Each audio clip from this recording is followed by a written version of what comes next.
কি খবর সাংবাদিক শাহন মিয়াজি ভাই? আপনি কেমন আছেন? আপনি একটি নিউজ করেছেন, সংবাদ প্রকাশ করেছেন, প্রচার করেছেন।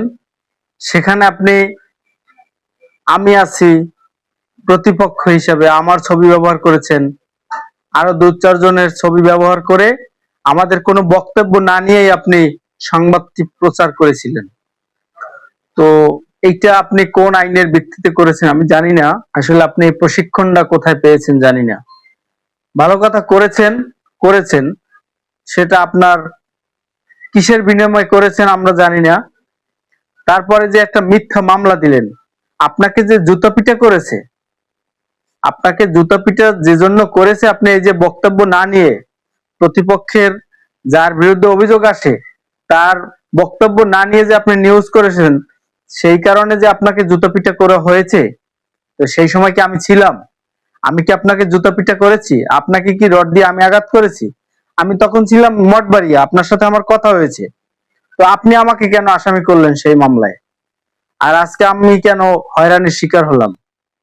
আসলে এখানে যে সাংবাদিক যে সাংবাদিকের শত্রু, এই প্রমাণটা আপনি দিয়ে দিলেন।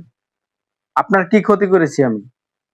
বরং আপনি যা করেছেন, যে তথ্য আমাকে দিছেন, সেই তথ্য যদি আমি ফাঁস করি তাহলে আপনার কি অবস্থা হবে জানেন? আপনি তো রীতিমতো পর্নোগ্রাফি আইনে মামলায় সম্মুখীন হবেন। আপনি আপনি বাঁচবেন কিভাবে? তারপর আপনি যার যার দ্বারা আমাকে দেওয়াইছেন, যে ছবি, তারপরে মেসেজ, এগুলো তো আমি রেখে দিয়েছি। আপনি ডিলিট করেছেন, তাতে কি হয়েছে? আপনি মনে করেন কি বেঁচে গেছেন ডিলিট করে? আসলে না, আমি কিন্তু রেখে দিয়েছি ভাই। আপনি যেমন আমাকে বিন্দু পরিমাণ ছাড় দেন নাই, আমিও হয়তো আপনাকে ছাড় দিতে পারবো না, দিব না। কারণ আপনি তো আমাকে রীতিমতো মামলার আসামি করেছেন। আপনার প্রতি তো আমার সহানুভূতি দেখানোর কোনো যুক্তি নাই। তো দেখা হবে সামনে, কথা হবে। তবে ভাই একটা কথা বলি, যতদিন সাংবাদিকতা করবেন হিসাব নিকাশ করে সাংবাদিকতা করবেন। আমার কাছে আমি আমি সংবাদকর্মী, আমার কাছে একজনে অভিযোগ দিতেই পারে, একটা অভিযোগ নিয়ে আসতেই পারে একজনের বিরুদ্ধে। আমার দায়িত্ব তো তার সাথে যোগাযোগ করা।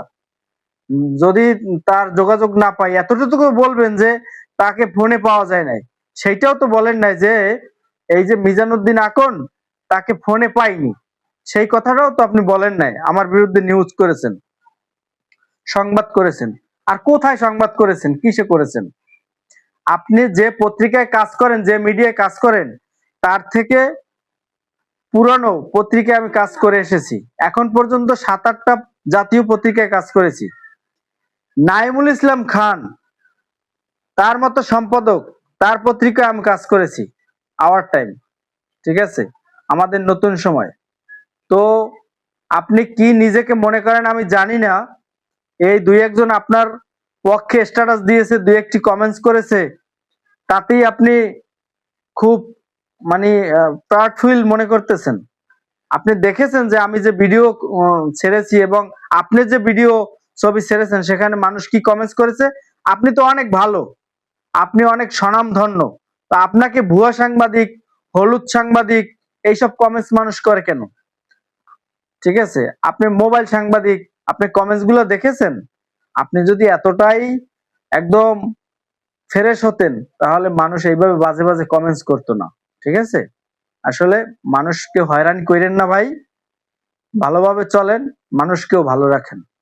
আপনার আমার এইটা দায়িত্ব না। একজনে অভিযোগ দিবে, সেই অভিযোগের ভিত্তিতে একজনের বিরুদ্ধে সংবাদ প্রচার করতে হবে, সেই দায়িত্ব, সেই ক্ষমতা আপনাকে আমাকে কিন্তু দেয় নাই। কোনো মানে কোনো আইন দেয় নাই, কোনো নীতিমালা দেয় নাই। আপনি যেটা করেছেন অত্যন্ত ভুল করেছেন ভাই। এখনো শুধরানোর সময় আছে, শুধরে যান, এইভাবে করিয়েন না। আপনার বিরুদ্ধে আমার কাছে অভিযোগ আছে, আপনি মাদক ব্যবসা করেন। এখন আমি কি আপনার বিরুদ্ধে নিউজ করে দিব? আমার কাছে একাধিক লোকে বলছে আপনার এলাকার, যে আপনি মাদক ব্যবসার সাথে জড়িত এবং আপনি মাদকাসক্ত। তো এখন আমি কি আপনার বিরুদ্ধে নিউজ করে দিব? এই যে সিনেমা হলের কাছে একটা ঘরের মধ্যে বই আপনি এই অপকর্ম করেন, এরকম যে অভিযোগ আমার কাছে আছে। এখন আমি কি আপনার বক্তব্য না নিয়ে, আপনার সাথে কথা না বলেই আপনার বিরুদ্ধে নিউজ করে সংবাদ করে দিব? এটা কোনো কথা ভাই? আর এরকম মিথ্যা মামলা আমাকে কেন দিলেন? ওখানে যে কয়জন আসামি দিয়েছেন তারা কি ওইখানে জর্জরিত ছিল? এই আব্দুর রাজ্জাক ভাই কি আপনাকে মারছে? আমি কি আপনাকে মারছি? আমি জুতা পিটা করেছি? তারপর এই যে সাগরের নামটা দিলেন, সাগর কি ওইখানে ছিল? আপনি এগুলো কেন করলেন ভাই?